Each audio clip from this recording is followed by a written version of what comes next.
Hello, lovely, lovely people. Why some of us won't even see a state pension? And I know you're thinking, well, why is that? How can that be?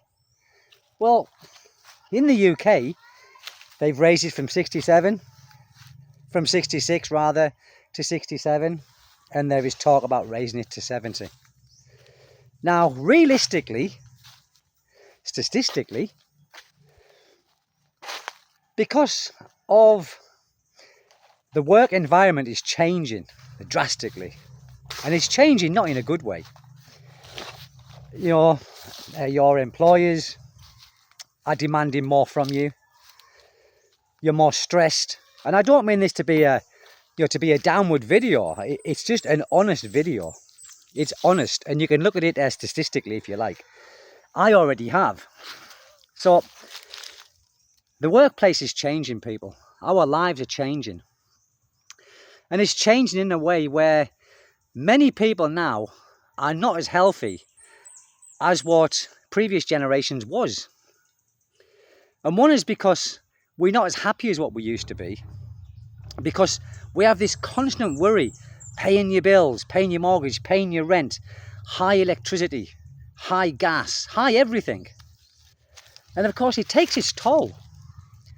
It takes its toll on people. Now, I mean, if you're in the the sector of being like upper class, it's probably not going to affect you at all because you've already got enough money. You're probably not relying on your pension. But for people that are relying on a pension, I don't get mine yet until I'm 67 or 66, whatever it is for my birth date. But for people who are relying on that pension, how many of us are going to be around to see more than a few payments?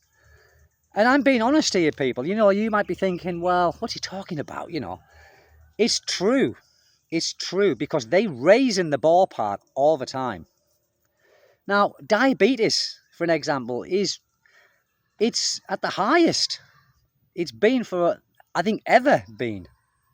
Heart disease. And the reason for all of this is because we live in such a fast pace of life. We haven't got the time, or it's the last thing in the world that we want to do when we get in from work is cook and prepare a dinner, especially single people. So what do? They stop off, get a fast food meal, easily available back in the UK, and you might eat it in the place, or you'll bring it home and eat it. And all of that bad stuff that we eat in. I was one of these when I was in the UK. I lived on takeaways. One, because I was too lazy to cook all the time, and the second is because I thought it tasted nice. This is me saying this, people. But blood pressure, very high in people. The silent killer, blood pressure and cholesterol. My sister, and I'm using this as an example here. My sister, she didn't live to pension age. She died when she was 64. And she had diabetes. And she was told many times by the doctor to stop smoking, stop eating sugar, stop having bad meals. But she didn't take heed of it. My sister was one of these people. She thought, well, I'll cut down smoking, but I won't stop. So she cut down from smoking however many she did. She was a big smoker, my sister. So she might have cut down by half. So maybe she was having 20 a day instead of 40 or whatever she used to smoke. And she would eat very late at night. And she'd eat fried food, always fried food.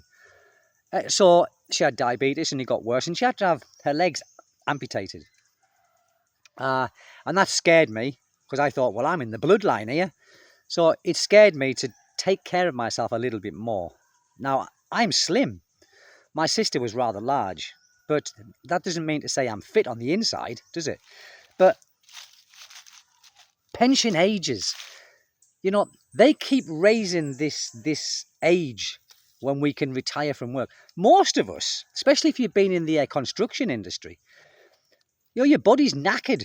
By the time you reach that pension age, let's just say they raise it to 70. Someone who's in construction, how long can they keep that level of work up? And you might say, well, why don't you change your job? Well, many of these construction workers, that's all they've done all their life. So they for them to pack in doing what they've been doing, a hard grafted job for all of their lives, what else can they do?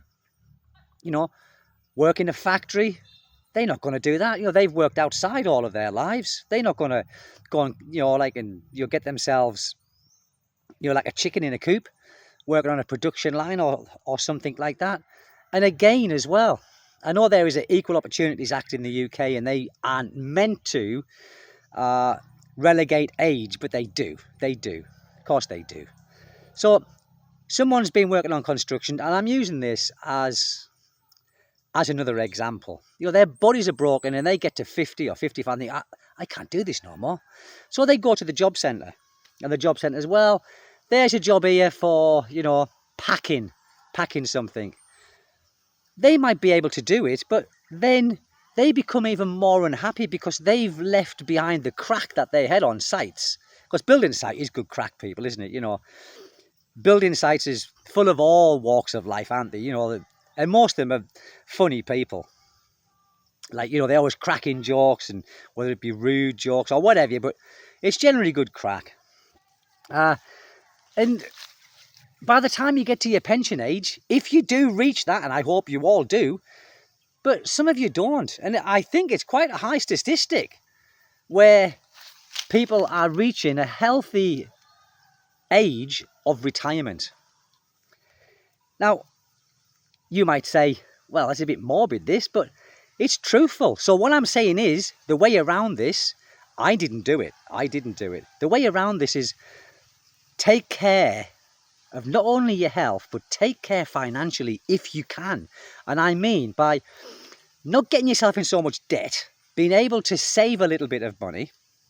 So, because the UK pension's crap. It really is. In comparison to other first world countries, let's just say that. The pension in England isn't the best. And I think in Australia is very similar to the pension in England, I believe. According to my neighbour, he's Australian and he gets his pension. But how many of us, right, now again I'm being serious, people, how many of us, if we were able to stay in our own countries, let's just say we didn't have any debt, we had plenty of money in the bank, would we still come to the Philippines? Or would we still come to a Southeast Asian country where the cost of living is cheaper? I don't think the number of people who come here because of lack of finances would. I think they would stay in their own country. Or maybe go to another country what's equally as expensive as the UK, where all the amenities are good, where the infrastructure is good, and it's not a developing country. So I think that's what drives a lot of us here, isn't it? It's because we're on low pensions and we can't afford to live in our own countries. Now that's a shitty thing, isn't it? That's a shitty thing to have to do. Because you've sacrificed your working career, the best years of your life. Let's be honest about it. Your working years is the best years of your life. Your healthiest years, your most active years. And then you come to the Philippines with not such a good health service, I don't think. It depends where you are. So your money goes further, but things cost more. Like health. You know, you become sick in the Philippines, people. I would hate to have a serious, any kind of serious illness here. Not because I don't trust the doctors, because I don't think that the financial capacity that I would have, if it was an ongoing thing, I don't think I would be able to make it.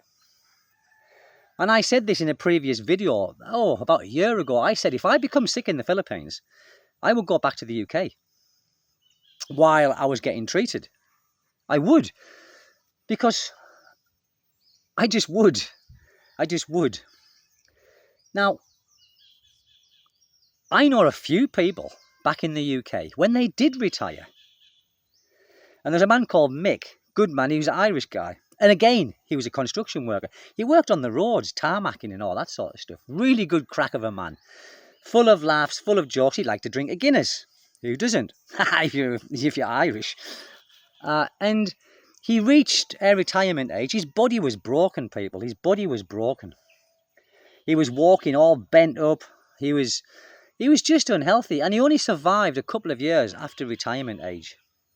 Now, he was on the cards, meaning he was pay as you go, pay as you earn. He wasn't self-employed. he was pay as you earn, so he was paying into a pension. But he only got to see that pension for a couple of years. So all of those years working his arse off just to get to pension age, and then realise your body's smashed up and you can't enjoy it anyway. So what's the point? What's the point? Like I said, if you're in that category where money isn't a problem, this isn't for you. But for the majority of us, let's be honest, people, for the majority of us who haven't got a private pension, who will rely on a state pension or are relying on a state pension, has it all been worth it? Has it all been worth it? And even if we reach to that age, the way that they're going to make it 70, 75, and that'll be it, won't it? If they ever did raise it to 75, that's just going to be a catastrophic thing for many of us. Because like I said, we knackered, we stressed, we aren't eating good diets, we constantly worrying about things. And of course, those are the three things that's going to kill us, isn't it? Worry, stress, and bad diet. And how many of us can relate to all three of them?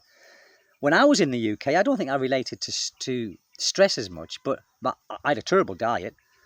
I did. My diet's not much better here, but at least I'm starting to cook now and I'm eating vegetables. I've cut out meat as such, but I'm eating a lot of vegetables now. But, and I've got a weight, I'm 58 now. I'm 59 coming. So, I don't know, is it 50, is it 66 or is it 67 for me? I don't know. I was born in 67, so there you go.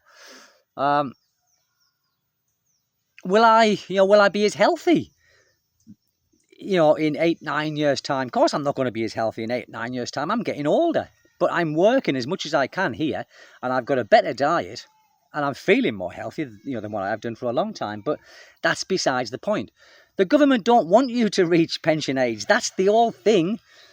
Or they don't want you to reach pension age and be drawing your pension for long. And this is why they're doing it. This is why they're doing it. It's terrible, people, isn't it? You work all your damn life hard for a measly amount at the end of it. That's why I said you've got to put things by. But how many of us can do that? In all honesty, when the government says, you've got to do this, you've got to do that, you've got to save money for your pension. It's all right, people saying that, isn't it? I couldn't say that. You should be saving money, not spending money. How many of us are able to do that at the end of every month when you get your salary? Because of everything is so expensive. Many people are living salary to salary. It doesn't matter where you are. It doesn't matter if you're in England, America. Many people are working check to check. And they haven't got this kind of money where they can put money by. And the government know this. The government know this. The government aren't there for the people, are they? They're there for themselves and for the higher class of people. They invest in people who invest in the country.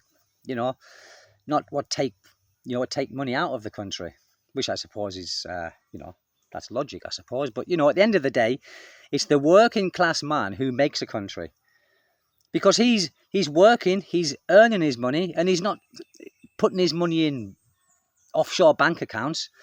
He's putting money back into the economy. He's spending his money. But the government, without that backbone of people, countries would be nothing, would they? But they don't, he's only a council worker, or he's only this, he's only that. They should be taking care of them people, and taking care of their veterans as well. I've got to say that. Because the way the British government takes care of their veterans is absolutely diabolical. Diabolical. I've got air relations that were in the military. They passed over now, but they were just, the government didn't take care of them at all.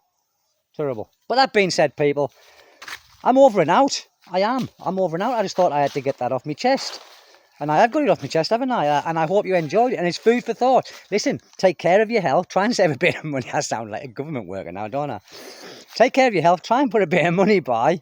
And try and make your pension age. Take good care, people. Bye-bye.